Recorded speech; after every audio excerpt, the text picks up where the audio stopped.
Hello everyone. हमने पिछले जितने भी क्लासेस यूट्यूब पर लगाई हैं उसमें हमने क्लास 9 साइंस की फर्स्ट चैप्टर को डिस्कस कर लिया था। अब हम इस वीडियो में चैप्टर फर्स्ट से रिलेटेड टॉप एमसीक्यू करेंगे। सो एंड तक बने रहिएगा। सबसे पहले स्टार्ट करते हैं पहला क्वेश्चन। पहला क्वेश्चन क्या बोल रहा है, which of the following is considered matter. इनमें से कौन सा है जो मैटर के अंतर्गत आता है। तो बताइए कौन सा है। लव, पहला ऑप्शन है लव, दूसरा है बी आइडिया, सी है कोल्ड ड्रिंक, डी जो है वो ह्यूमिडिटी है। तो मैंने क्या बताया था, जो लव है आइडिया है ना, वो क्या है, मैटर नहीं है। क्यों नहीं है, क्योंकि उनके पास खुद का वेट नहीं है, खुद का मास नहीं है और वो कोई भी स्पेस घेरता भी नहीं है। तो हमारा जो ऑप्शन हो जाएगा क्या होगा, C option is the correct option. Cold drink जो है वो मैटर हो जाएगा। क्यों, क्योंकि ड्रिंक क्या है, एक लिक्विड है और लिक्विड क्या है, मैटर के अंतर्गत तो आता ही है। ठीक है, इसलिए इसका जो फर्स्ट क्वेश्चन का जो आंसर होगा वो क्या होगा, ऑप्शन सी करेक्ट है। सेकंड देखिए, what is the physical state of water eight 0 degree Celsius. जो वाटर का फिजिकल स्टेट है वो 0 डिग्री सेल्सियस पर क्या होगा। तो ऑफ कोर्स क्या होगा, सॉलिड होगा। सॉलिड भी होगा और लिक्विड भी होगा। क्यों, क्योंकि जो 0 डिग्री सेल्सियस पर है जो लिक्विड है वो क्या है, बर्फ बन जाता है और 0 डिग्री सेल्सियस पर ही क्या है, वो पिघलने लगता है। ठीक है, तो इसलिए वो लिक्विड के फॉर्म में भी होगा और सॉलिड के फॉर्म में भी होगा। सो हमारा जो ऑप्शन है वो क्या है, D option, both A and B correct है। अब थर्ड देखते हैं, the process of change from liquid to gas is called. वो कौन सा प्रोसेस है जिसमें लिक्विड जो है, लिक्विड क्या है, गैस में चेंज हो जाता है। तो कौन सा फॉर्म है वो, कौन सा प्रोसेस है जो जिसमें लिक्विड जो है वो गैस में चेंज होता है। फ्यूजन है, वेपोराइजेशन है, सब्लिमेशन है या कंडेंसेशन है। तो क्या है, वेपोराइजेशन है। वेपोराइजेशन में क्या होता था, जो लिक्विड है वो सीधे गैस, मतलब लिक्विड जो है वो गैस में कन्वर्ट होता था। तो जो ऑप्शन बी है वो हमारा करेक्ट ऑप्शन होगा, करेक्ट है। एंड फोर्थ देखते हैं, which of the following has the highest kinetic energy. इनमें से कौन सा है जिसके पास काइनेटिक एनर्जी बहुत ज्यादा होगी। मैंने क्या बताया था, काइनेटिक एनर्जी किस कहाँ पर होगी, हमने बॉइलिंग पॉइंट पर पढ़ा था। जैसे कि वाटर का बॉइलिंग पॉइंट कितना होता था, 100 डिग्री सेल्सियस होता था। 100 डिग्री सेल्सियस पर जो पानी है वो उबलना शुरू कर देता था। क्यों कर देता था, क्योंकि जो लिक्विड के पार्टिकल्स हैं उनके उनमें क्या है, काइनेटिक एनर्जी है, हाईएस्ट काइनेटिक एनर्जी है। सो ऑप्शन डी हमारा करेक्ट ऑप्शन है, particles of steam eight 100 degree Celsius correct है। यहाँ तक समझ आया। अब फिफ्थ देखते हैं, what is the SI unit of temperature. मैंने लास्ट लेक्चर में ही बताया है, जो टेम्परेचर का एसआई यूनिट क्या होता है वो केल्विन होता है। ठीक है, इसके अलावा जो सेल्सियस है, फेरेनहाइट है, केल्विन है ना, ये तीनों क्या है, टेम्परेचर के यूनिट है। लेकिन एसआई यूनिट जब बोले तो हम केल्विन ही लेंगे टेम्परेचर का। ओके, तो ये जो पास्कल है वो किसका है, पास्कल वो प्रेशर, पास्कल हम हाँ प्रेशर का एसआई यूनिट होता है, करेक्ट है। अब सिक्स क्या है, dry ice is the solid form of. जो सॉलिड ड्राई आइस का जो सॉलिड फॉर्म होता है वो एक्चुअल में है, होता क्या है, वो क्या है, कार्बन डाइऑक्साइड होता है, करेक्ट है। एंड सेवंथ क्या है, डिफ्यूजन इज फास्टेस्ट इन। इनमें से कौन सा है जिसमें डिफ्यूजन सबसे ज्यादा सबसे फास्ट होगा। तो ऑफ कोर्स किसका होगा, गैस का होगा। जैसे कि यहाँ पर एग्जांपल एक देखो, जैसे हम अपने घर के किसी कमरे में अगरबत्ती ये जला देते हैं, अगरबत्ती को जलाकर रख देते हैं, तो हम देखते हैं कि कुछ देर बाद वो पूरा रूम उस अगरबत्ती की सुगंध से पूरा भर जाता है। तो क्या है, वो गैस है ना। अगरबत्ती अगरबत्ती का गैस क्या है, डिफ्यूजन का जो प्रोसेस कर रहे हैं वो क्या है, उसमें फास्टेस्ट प्रोसेस हो रही है डिफ्यूजन की। यहाँ तक क्लियर है। अब एट क्वेश्चन क्या बोल रहा है, the smell of hot sizzling food reaches us several metres away due to. ठीक है, अब जो हम जैसे खाने की खुशबू फैल जाती है वो किस किस लिए, मतलब किसकी वजह से फैल जाती है, डिफ्यूजन की वजह से। अभी मैंने बताया, जैसे अगरबत्ती वाला एग्जांपल दिया, वैसे ही खाने की जो खुशबू है ना वो दूर तक क्यों फैल जा रही है, डिफ्यूजन की वजह से। यहाँ तक क्लियर है आपको। Kinetic energy of molecules is directly proportional to. अब जो काइनेटिक एनर्जी है वो किसकी डायरेक्टली प्रोपोर्शनल होती है, ऑफ कोर्स टेम्परेचर की। जैसे मैंने वही एग्जांपल और दे रही हूँ मैं, जो बॉइलिंग पॉइंट है लिक्विड का 100 डिग्री सेल्सियस है। 100 डिग्री सेल्सियस पर पानी जो है वो उबलना शुरू कर देता है। क्यों? क्योंकि पानी के जो मॉलिक्यूल्स है उनमें क्या है, काइनेटिक एनर्जी हाईएस्ट है। ठीक है, तो क्या है, काइनेटिक एनर्जी डायरेक्टली प्रोपोर्शनल है किसके, टेम्परेचर के। यहाँ तक क्लियर है आपको? ओके, अब आगे बढ़ते हैं। 10th क्वेश्चन क्या बोल रहा है, which of the following can be compressed easily. इनमें से कौन सा है जिसको हम इजली कंप्रेस्ड कर सकते हैं? तो किसको कर सकते हैं, गैस को कर सकते हैं। इनमें से कौन सा ऑप्शन है, ऑक्सीजन गैस। गैस क्या है, ऑक्सीजन गैस क्या है, गैस ही है ना, तो उसको हम इजली कंप्रेस्ड कर सकते हैं। जैसे मैंने इसमें इसका उदाहरण दिया था, जो हमारे घरों में यूज होता था एलपीजी गैस, उसमें क्या करते थे, जो एलपीजी गैस है उसको हम किसी कंटेनर में आराम से इजली तरीके से क्या कंप्रेस कर करके उसको यूज कर सकते थे। ठीक है, सो हमारा जो करेक्ट ऑप्शन है क्या हो जाएगा, ऑप्शन सी, ऑक्सीजन गैस। अब देखते हैं next, the conversion of a solid directly into gas is called. अब क्या बोल रहे हैं, वो कन्वर्जन कौन सा है जिसमें सॉरी वो कन्वर्जन का नाम क्या है जिसमें सॉलिड डायरेक्टली इसमें गैस में चेंज हो रहा था, क्या नाम है उसका, ऑफकोर्स सब्लिमेशन। ठीक है, सब्लिमेशन में क्या होता था, जो सॉलिड है बिना लिक्विड में चेंज हुए सीधे गैस में कन्वर्ट हुआ करता था। ठीक है, यहाँ पर मैंने क्या एग्जांपल दिया था, कपूर का एग्जांपल दिया था। ठीक है, इसके अलावा ड्राई आइस का एग्जांपल दिया था। ओके, अब 12th question, evaporation causes. Evaporation क्या कॉज करता है, ऑफ कोर्स कूलिंग करता है। मैंने लास्ट लेक्चर में ही बताया, जो इवेपोरेशन है जैसे मटके का पानी, या फिर हम शाम के समय में जो पौधों में पानी डालते हैं तो हमको वहां पर ठंडा क्यों महसूस होता है, इवेपोरेशन की वजह से ही क्या हमको वहां पर ठंडक महसूस होती है। ठीक है, तो क्या कॉज करता है वो, कूलिंग। ठीक है, so option B you will be the correct answer. Okay, and next question क्या है, which factor is increase the rate of evaporation, which factor increase the rate of evaporation।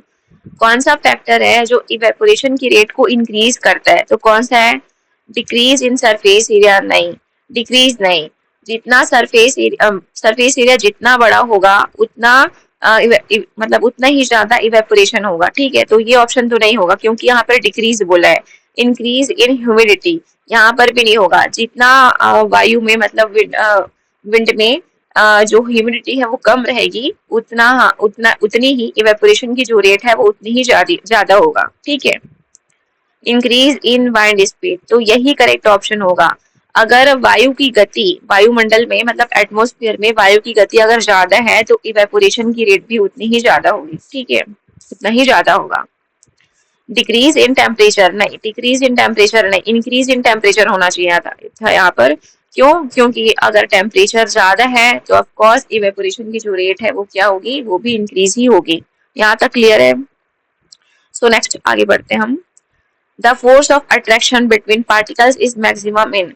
जो फोर्स ऑफ अट्रैक्शन है उसमें जो force of attraction है वो किस में ज्यादा होगा, इनमें से किस में ज्यादा होगा, तो किस में ज्यादा होता था, सॉलिड में होता था। तो इनमें से सॉलिड कौन सा है, आयरन नेल है। वाटर तो लिक्विड है, एयर क्या है, गैस है, केरोसिन भी क्या है, लिक्विड है। तो यहाँ पर जो करेक्ट ऑप्शन है वो क्या है, हमारा ए ऑप्शन है, आयरन नेल। आयरन नेल किससे बना, सॉलिड ही है ना, तो सॉलिड के पार्टिकल्स के बीच क्या है, फोर्स ऑफ अट्रैक्शन बहुत ही ज्यादा होता था। तो हमारा जो ऑप्शन है वो आयरन नेल होगा। अब नेक्स्ट बढ़ते हैं, what is the value of 100 degree Celsius in kelvin scale. है, अब 100 डिग्री सेल्सियस पर जो केल्विन स्केल है ना, वो क्या होगा, हम 100 डिग्री सेल्सियस में 273 ला करके जोड़ देंगे तो कितना हो जाएगा, 373 केल्विन जो है वो हमारा आंसर हो जाएगा। यहाँ तक क्लियर है? Okay, next, which of the following is not a property of solid. इनमें से कौन सी प्रॉपर्टी है वो सॉलिड की नहीं है। तो मैंने क्या बताया था, कौन सी प्रॉपर्टी सॉलिड की नहीं होगी, डिफिनाइट शेप, ऑफ कोर्स ये होगा ही। ठीक है, हाई कंप्रेसिबिलिटी नहीं, यही जो है वो हमारा प्रॉपर्टी नहीं है सॉलिड का। तो हमारा यही ऑप्शन, बी ऑप्शन ही जो है वो सही हो जाएगा, हाई कंप्रेसिबिलिटी। क्यों? क्योंकि हम इसको कंप्रेस नहीं कर सकते। ठीक है, distinct boundaries, of course distinct boundaries होती है इसमें। रिजिड स्ट्रक्चर, जो सॉलिड के स्ट्रक्चर कैसा होता है, रिजिड होता है, कठोर होता है। ठीक है, तो हमारा बी ऑप्शन क्या है, प्रॉपर्टी नहीं है सॉलिड की। ओके, तो B option is the correct option.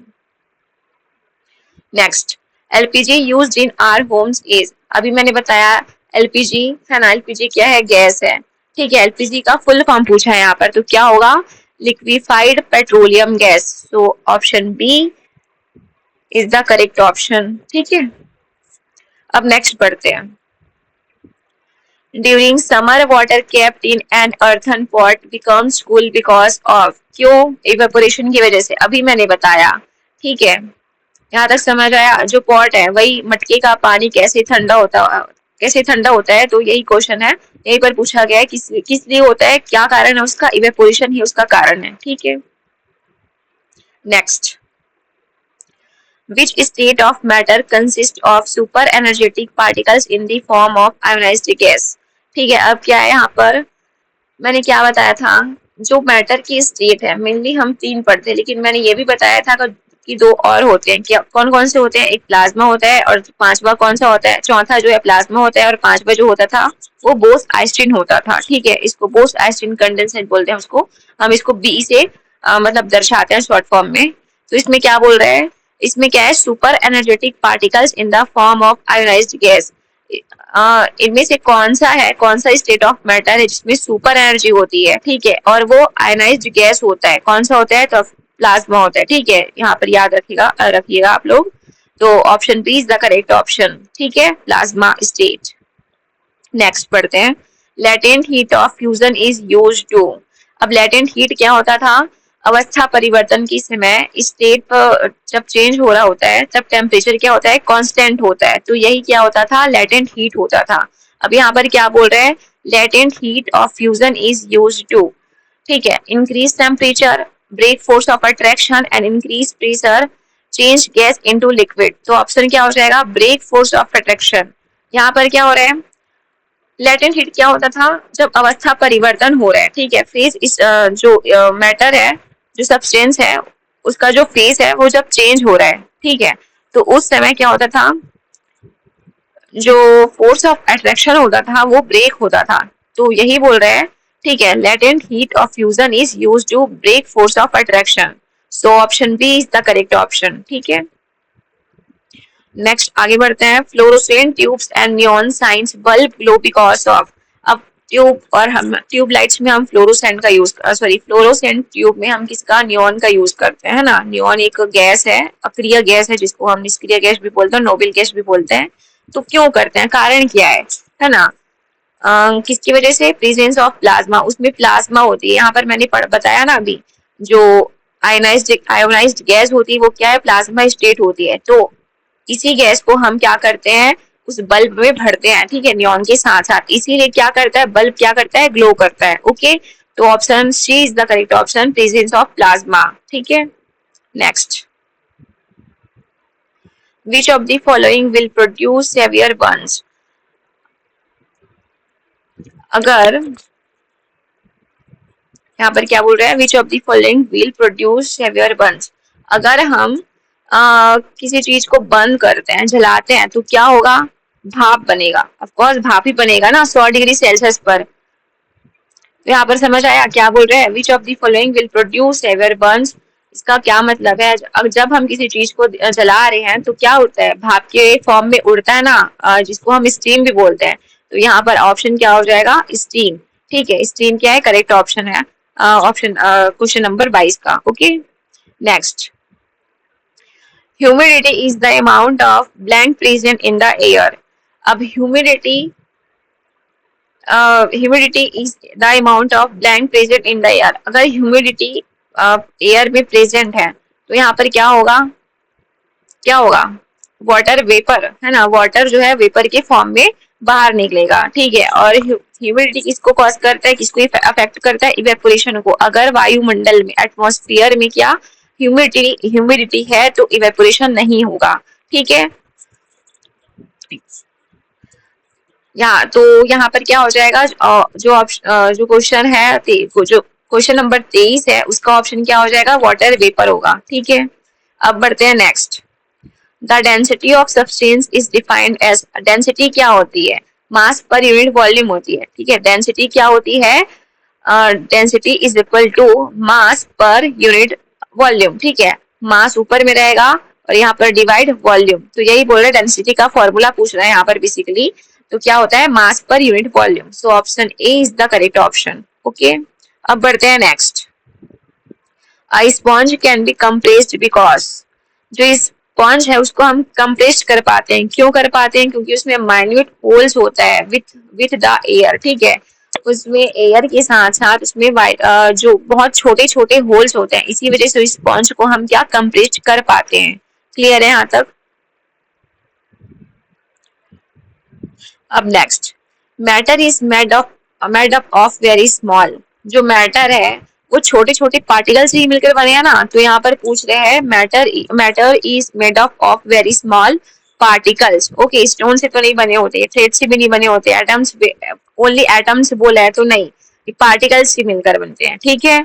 अब बढ़ते हैं next. What happens to the rate of diffusion if temperature is increased, अगर हम टेम्परेचर को इंक्रीज कर दें, बढ़ा दें, तो डिफ्यूजन पर क्या प्रभाव पड़ेगा, वो भी इंक्रीज हो जाएगा। क्यों? क्योंकि डिफ्यूजन जो है वो टेम्परेचर के डायरेक्टली प्रोपोर्शनल होता है। कैसे होता है यहाँ पर, अगर एटमॉस्फेयर में टेम्परेचर बढ़ गया, ठीक है, तो डिफ्यूजन क्या होता है, सबसे पहले मैं ये बताती हूँ, डिफ्यूजन क्या होता है, फैलना, एक प्रकार का डिफ्यूजन जो है प्रसार, फैलना, ठीक है, किसी चीज का फैलाव, यही चीज है डिफ्यूजन। अब क्या हो रहा है, टेम्परेचर बढ़ रहा है, एटमॉस्फेयर में टेम्परेचर बढ़ गया, तो पार्टिकल्स के बीच क्या होगा, जो गतिज ऊर्जा होगी, काइनेटिक एनर्जी क्या होगी, वो बहुत बढ़ जाएगी, ठीक है, जिससे वो जो पार्टिकल्स है वो बहुत तेजी से गति करने लगेंगे, है ना, बहुत तेजी से मूवमेंट करने लगेंगे, मूव करने लगेंगे, और इसलिए जो पार्टिकल्स है उनके बीच क्या होगा, डिफ्यूजन की जो प्रोसेस है वो भी क्या हो जाएगी, फास्ट हो जाएगी। सो यही बोल रहे हैं, what happens to the rate of diffusion if temperature increase, अगर टेम्परेचर बढ़ा दिए तो डिफ्यूजन भी क्या हो जाएगा, इंक्रीज हो जाएगा। करेक्ट है यहाँ तक? Okay, next.